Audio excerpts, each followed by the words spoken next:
Je vais lire avec vous un passage de la Bible et là aussi je rassure les enfants, j'ai fait un gros effort et je vais faire une prédication qui sera plus courte que d'habitude, ce qui est un gros effort, je vous assure. Avant de lire le texte de la Bible, je vous invite à prier. Seigneur, nous te remercions vraiment parce que tu es ici parmi nous, parce que tu mets la joie dans notre cœur. Comme nous l'avons entendu ce matin, nous pouvons aller vers toi et toi tu viens aussi vers nous. Alors nous sommes dans la joie de pouvoir être rassemblés dans ta présence. Merci aussi d'être un Dieu qui parle et ce matin tu veux parler à nos cœurs. Alors rends-nous attentifs aux paroles que tu veux bien nous adresser aujourd'hui. Amen. Je vais lire avec vous quelques versets tirés du premier livre de Samuel, et c'est au chapitre 3, c'est les 10 premiers versets de ce livre, de ce chapitre 3 du premier livre de Samuel. Je les lis dans la version Parole de vie, peut-être qu'on n'est pas très habitué à cette version-là, mais voilà, ça rend le texte particulièrement accessible. Le petit Samuel est au service du Seigneur sous la garde du prêtre Élie. À cette époque-là, le Seigneur parle rarement à quelqu'un et il envoie rarement des visions. Une nuit, Élie dort à sa place habituelle. Il est presque aveugle. Samuel aussi dort dans la maison du Seigneur, près du coffre sacré.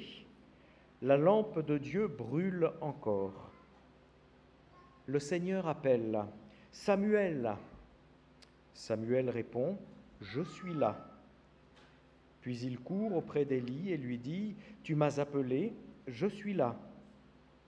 Mais Élie répond « Je ne t'ai pas appelé, retourne te coucher. » Samuel va se recoucher. Le Seigneur appelle Samuel une deuxième fois. « Samuel !» Samuel va près d'Élie et lui dit « Tu m'as appelé, je suis là !»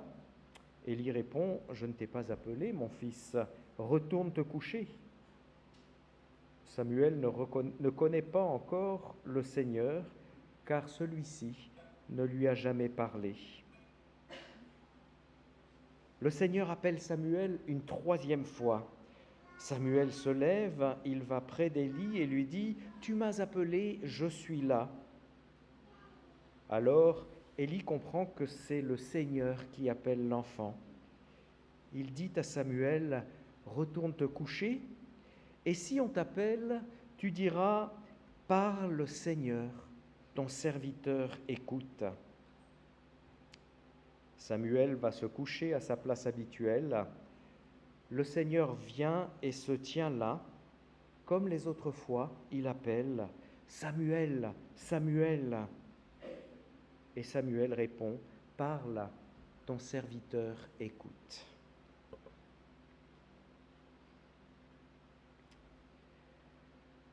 Voici un épisode de l'histoire d'un très grand personnage de l'Ancien Testament, Samuel.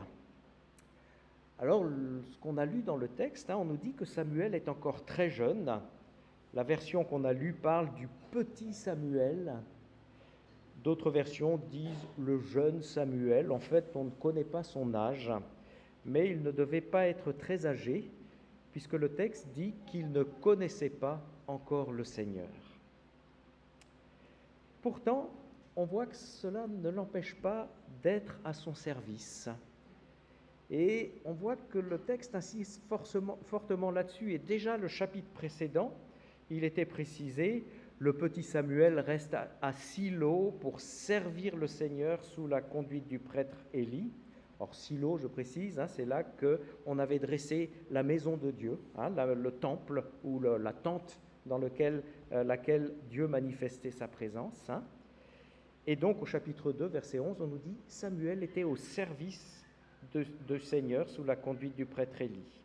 Au chapitre 2, verset 18, on nous dit encore « Le petit Samuel est vêtu d'un pagne de lin et il accomplit son service devant le Seigneur. » Et le pagne de lin, le vêtement de lin, c'était en fait le vêtement que les prêtres portaient à cette époque-là. Un jour, pendant la nuit, le texte nous dit que la lampe de Dieu brûlait encore, et cette lampe, en fait, elle servait à éclairer l'intérieur du temple pendant la nuit. Et donc, ça signifie que la scène qui se déroule ici, elle se déroule pendant la nuit, en tout cas, avant le lever du jour, en tout cas. Et donc, un jour, pendant la nuit, Samuel entend une voix qui l'appelle. Il court auprès d'Élie, persuadé que c'est le vieil homme Élie qui l'appelle. Mais Élie lui dit qu'il ne l'a pas appelé et Samuel retourne se coucher. Une deuxième fois, Samuel entend la voix « Samuel !» Et donc Samuel retourne vers Élie, mais sans courir cette fois-ci. On ne précise pas qu'il court. Peut-être que déjà là, il est en train de se poser des questions. C'est qui m'appelle, au fond? Il n'y a personne d'autre qu'Élie, ici. Est-ce qu'il est en train de me faire une blague? Peut-être. Est-ce que j'entends des voix? Et quand il arrive auprès d'Élie, Élie lui redit « Je ne t'ai pas appelé, retourne te coucher. » Alors à ce moment-là, le verset 7 précise que Samuel ne connaissait pas encore Dieu, car Dieu ne lui avait jamais parlé personnellement. Et voilà que pour la troisième fois, Samuel entend la voix. Alors à ce moment-là, il aurait très bien pu rester dans son lit en disant bon, « on me l'a fait 2 fois, on ne va pas me la refaire une 3e fois », mais il a la sagesse d'aller encore une fois vers Élie. Et alors Élie comprend que en fait c'est Dieu qui appelle Samuel. Et là, il va lui dire comment répondre à Dieu. Si on t'appelle, tu diras « Parle, Seigneur, ton serviteur écoute. » Et c'est ce qui arrive. Une 4e fois, Samuel entend la voix. Et cette fois-ci, on nous dit même que le Seigneur est venu et qu'il se tient là, à côté de Samuel. Et ce qui est fort, c'est qu'on nous avait déjà dit ça dans Exode 34, verset 5, où on nous disait que Dieu se tenait là, à côté de Moïse. On nous dit cela, et puis Dieu va appeler Samuel encore, Samuel, Samuel, 2 fois, comme Dieu avait appelé 2 fois Moïse à partir du buisson ardent. Et Samuel donc lui répond, parle, ton serviteur écoute. Alors, qu'est-ce qu'on peut retenir de ce récit? Alors, je vais retenir 3 choses de ce récit. La première chose, c'est que quand on est un enfant, on peut servir Dieu. Et en fait, je crois que c'est ce que font tous les enfants de chrétiens. Ce matin, les enfants du club biblique, vous avez servi Dieu. Voilà, parce que vous nous avez conduits, nous toute l'assemblée, à chanter et à louer le Seigneur. Alors, ce n'est pas seulement ce matin que vous avez servi Dieu, mais je crois que tous les autres dimanches matins, quand vous venez au culte, quand vous chantez de tout votre cœur, quand vous apprenez à mieux connaître Jésus au club biblique ou au caté, et quand vous priez dans votre cœur, eh bien, à ce moment-là, vous servez Dieu. Et puis, j'allais dire, ce n'est pas seulement le dimanche matin, en plus, que vous servez Dieu. Quand vous faites quelque chose, parce que le dimanche au club biblique, on a raconté une histoire de Jésus, par exemple, et puis là, on se dit, tiens, dimanche, on m'a dit ça, on m'a dit que Jésus, il faisait comme ça, eh bien, je vais faire comme ça aussi, envers telle personne. Eh bien, à ce moment-là, vous servez Dieu aussi. En fait, il y a 1000 manières de servir Dieu. Et même quand on est un enfant, donc, on peut servir Dieu, même quand on ne le connaît pas encore personnellement, comme dit ce texte. On peut le servir. Ça, c'est une première chose qu'on doit retenir de ce texte. Ensuite, une deuxième chose, c'est que ce texte nous montre que Dieu parle aussi aux enfants. Samuel n'était qu'un enfant, mais quand même, on a vu que Dieu l'appelle comme il a appelé Moïse, sur le même mode, ce qui n'est pas rien. Dieu se tient à côté de lui, comme il s'est tenu à côté de Moïse. Dieu répète 2 fois son nom, comme il a répété 2 fois le nom de Moïse. Mais ce que ce texte nous montre aussi, c'est qu'il faut des Élis à côté des enfants. Il faut des Élis pour les aider à discerner la voix de Dieu, à comprendre quand c'est Dieu qui parle et qui appelle. Et il faut des Élis pour leur apprendre comment répondre à Dieu quand il appelle. Et donc la question que pose ce texte pour nous tous ici, c'est qui sont ces Élis aujourd'hui, alors, la réponse sans doute ne va pas vous surprendre, mais les Élis, c'est d'abord les parents, à qui le Seigneur a confié ses enfants. En quelque sorte, on pourrait dire, les parents, c'est un langage un petit peu qui a connu du succès ces derniers temps, ils sont en première ligne pour aider les enfants, vous parents, pour aider vos enfants à découvrir Dieu et pour aussi lui indiquer comment répondre quand Dieu parle, comment réagir. Mais je crois que les Élis, c'est aussi l'Église, c'est nous tous. Et dans l'Église, peut-être que les moniteurs et les monitrices ont un rôle encore plus important ici, mais les Élis, c'est nous tous. Et ça nous rappelle, ce texte, que notre responsabilité d'Église, elle est grande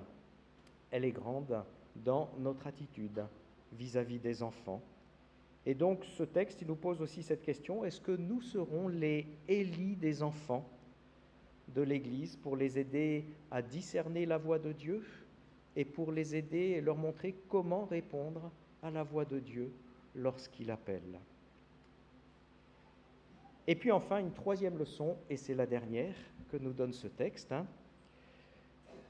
c'est que ce texte nous montre aussi que Dieu veut faire une rencontre importante avec, alors je vais dire d'abord avec tous les enfants, parce que Samuel c'était un enfant. En fait, Dieu veut faire cette rencontre importante avec tout le monde, mais Jésus nous apprend que quand Dieu vient nous rencontrer comme ça, il nous demande de devenir comme un enfant à nouveau. Et donc on peut dire, oui, Dieu veut faire une rencontre importante avec tous les enfants. Et cette rencontre que fait Samuel, elle est très importante pour lui. Elle est vraiment décisive parce qu'on nous dit, avant, il ne connaissait pas le Seigneur, et du coup, après, il le connaît personnellement. Et on voit que c'est une rencontre importante parce qu'en fait, c'est une rencontre qui va bouleverser toute sa vie, puisque le texte nous montre qu'à partir de là, il va devenir un grand prophète pour tout le peuple d'Israël. Et donc ce texte, il nous montre aussi que pour chacun de nous, qu'on soit enfant, qu'on soit adulte, à chacun de nous, avec chacun de nous, Dieu veut faire une rencontre comme ça qui est importante pour la vie. Une rencontre en fait qui change la vie et même en fait pour des enfants qui ont des parents chrétiens, puisqu'on peut dire que Samuel, on ne va pas dire qu'il avait des parents chrétiens, mais on peut dire qu'il est vraiment tombé dans la marmite quand il était tout petit, comme on dit, et même pour des enfants qui ont des parents chrétiens, eh bien, Dieu veut faire une rencontre. Alors peut-être que ce n'est pas une rencontre qui va se faire au jour J, ça va s'étaler dans le temps, etc. Mais Dieu veut qu'il y ait un moment où on prenne conscience qu'il est là, à côté de nous, et qu'il veut entrer dans notre vie. Et ça, c'est une rencontre à ne pas manquer, parce que c'est elle qui va donner vraiment tout un sens nouveau, toute une grande dimension à notre vie. Alors, pour terminer, on peut dire qu'à tous ceux qui servent Dieu ici ce matin, et qui peut-être ont le sentiment de ne pas vraiment le connaître encore, eh bien ce texte dit « Soyez attentifs à sa voix. Et s'il vous arrivait d'entendre Dieu vous appeler, alors peut-être pas comme une voix audible, mais comme une pensée forte à l'intérieur ou d'une autre manière, eh bien ce texte nous dit comment nous devons lui répondre à ce moment-là. Et puis à toutes celles et ceux qui peut-être se disent, moi maintenant j'ai déjà rencontré le Seigneur, mais je suis plutôt dans le rôle de Élie, eh bien ce texte aussi nous rappelle notre responsabilité vis-à-vis des enfants et vis-à-vis de ceux qui n'ont pas encore fait cette rencontre avec Dieu. À nous tous donc, de nous tous plutôt, ce texte espère une réponse. S'il t'appelle, tu diras, parle, Seigneur, car ton serviteur écoute. Amen.